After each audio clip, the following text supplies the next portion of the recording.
Então, nossa aula agora vai começar com uma última parte de funções em modelo. Então, nós veremos as funções inversas e logaritmo. Por que função inversa e logaritmo? Logicamente, a gente acabou de estudar as funções exponenciais e todos nós sabemos que os logaritmos nada mais é do que uma inversa de uma função exponencial e assim vice-versa. Então, vamos entender primeiro alguns conceitos de funções inversas para a gente chegar até os logaritmos. A tabela 1 fornece os dados de uma experiência na qual uma cultura começou com 100 bactérias em um meio limitado de nutrientes. O tamanho da população foi registrado em intervalos de 1 hora. O número n de bactérias é uma função do tempo, ou seja, o tempo vai passando e as bactérias vão se reproduzindo e aumentando a sua população. Suponha, todavia, que o biólogo mude seu ponto de vista e passe a interessar pelo tempo necessário para a população alcançar vários níveis. Entre outras palavras, ela está pensando em ter como uma função de n. Observa. Suponha, todavia, que o biólogo mude seu ponto de vista e passe a se interessar no tempo necessário para que a população alcance vários níveis. Em outras palavras, ela está pensando em ter como uma função de n, então mudou. Então, nesse caso aqui, o tempo vai depender exatamente de n, do número populacional. Vamos entender melhor isso. Essa função chamada de função inversa de f é denotada por f elevado a menos 1 e deve ser lida assim, inversa de f. Logo, t igual a inversa de f de n é o tempo necessário para o nível da população atingir n. Se os valores da inversa de f podem ser encontrados na tabela 1, ao contrário, ou consultando a tabela 2. Por exemplo, a inversa de f de 550 é igual a 6, pois f de 6 é igual a 550. Nem todas as funções possuem inversas, então nem todos o estudo em uma modelagem matemática você vai conseguir encontrar a inversa. Vamos comparar as funções g e f, cujo diagrama de flecha está na figura 1. Então, veremos a seguinte situação aqui. Aqui, o diagrama A e o diagrama B. Então, eu quero uma função de A em B, ou seja, aqui é meu domínio e aqui é meu contradomínio. E, consequentemente, isso aqui são as minhas imagens. Então, o 4 gerou 10, 3, 7, 2, 4 e 1, 2. É uma função de A em B. E aqui, por exemplo, nós temos aqui essa função aqui, 4, 3, 2, 1 e aqui 10. Só que repare, o 3 e o 2 estão associados ao 4. É uma função de A em B? Sim, é uma função de A em B. Aí eu pergunto, se eu inverter isso daqui, é uma função de B em A? A resposta é não, pois se o 4 for transformado em domínio, esse domínio teria duas imagens. E isso não se define dentro da definição de uma função. Ou seja, cada valor de x deve estar associado a um único valor em y. Ou seja, cada domínio deve conter apenas uma imagem. Nesse diagrama de cima, satisfaz função de A em B e função de B em A. Já nesse aqui, satisfaz de A em B, mas não satisfaz a função g de B em A.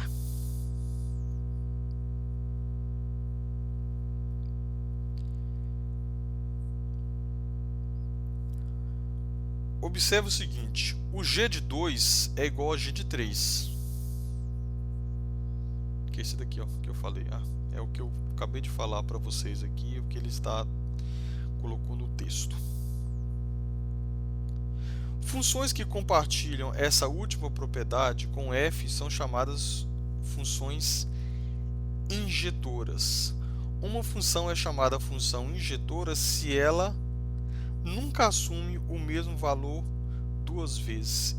Isto é, f de x1 é diferente de f de x2, sempre que x1 for diferente de x2. Isso quer dizer o seguinte, quer dizer que todo valor de x aqui tem que estar associado a um único aqui, porém tem que estar, esses valores daqui tem que estar associados a valores diferentes aqui. Ou seja, para dois valores diferentes de x tem que ter dois valores diferentes de y. Isso não é uma definição de função, isso é uma definição de função injetora. Continuando, se uma reta horizontal intercepta o gráfico de f em mais de um ponto,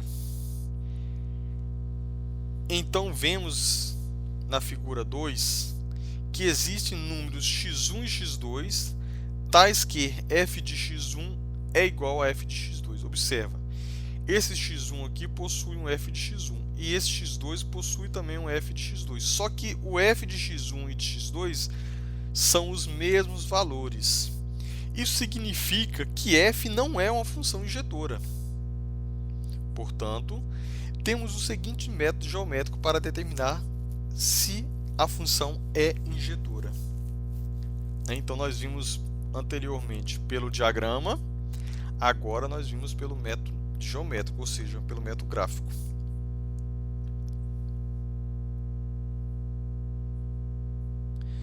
Resumindo, uma função é dita injetora se nenhuma reta horizontal intercepta seu gráfico em mais de um ponto.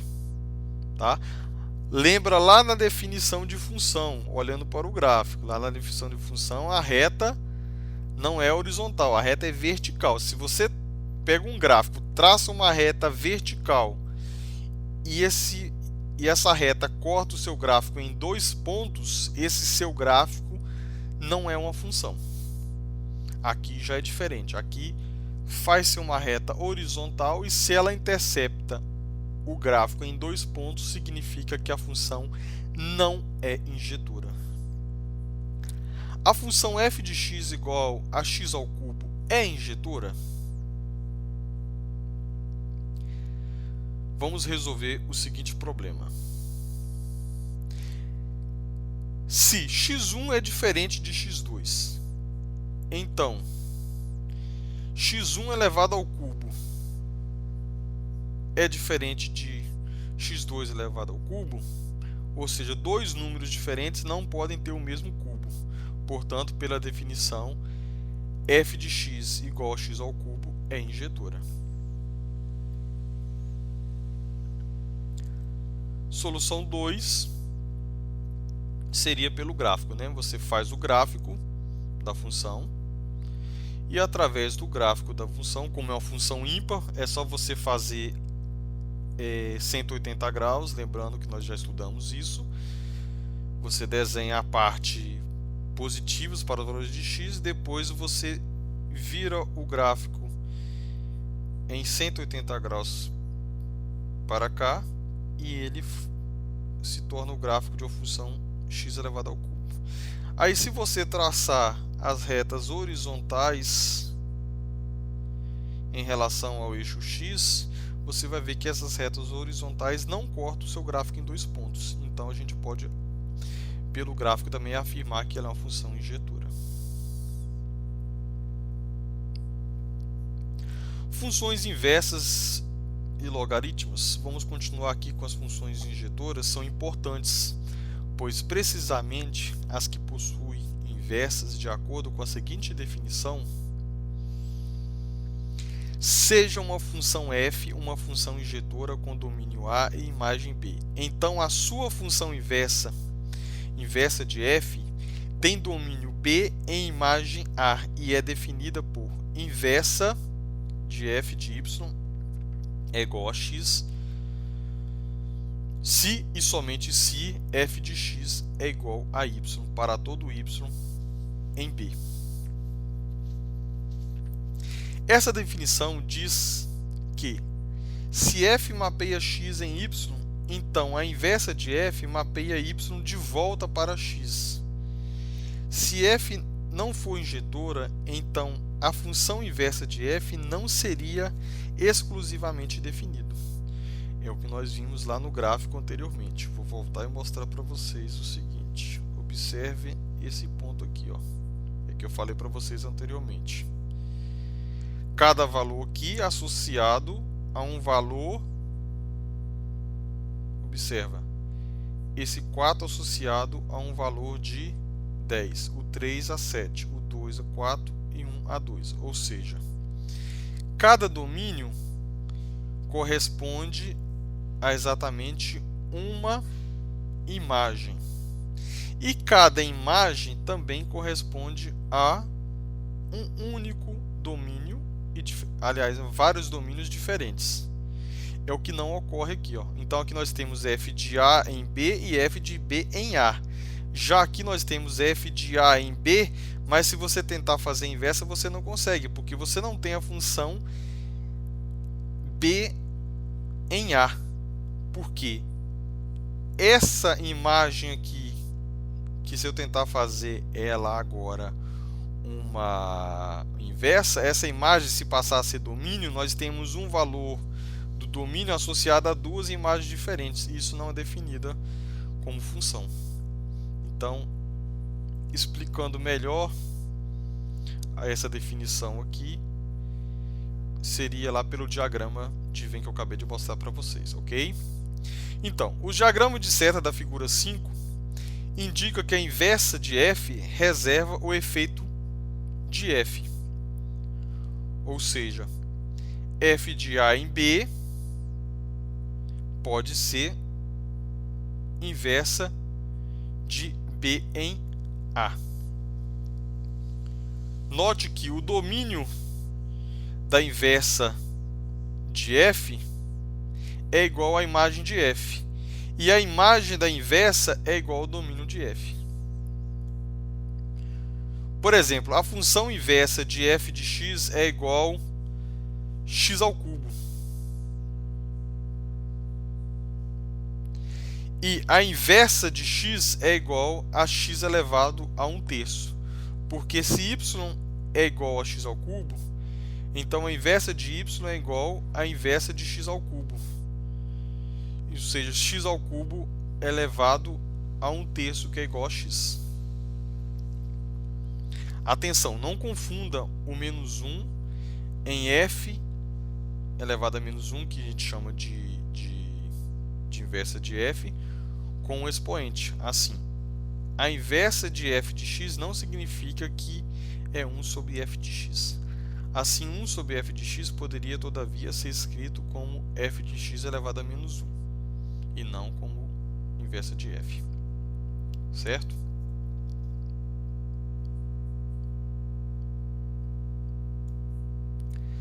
Exemplo 3.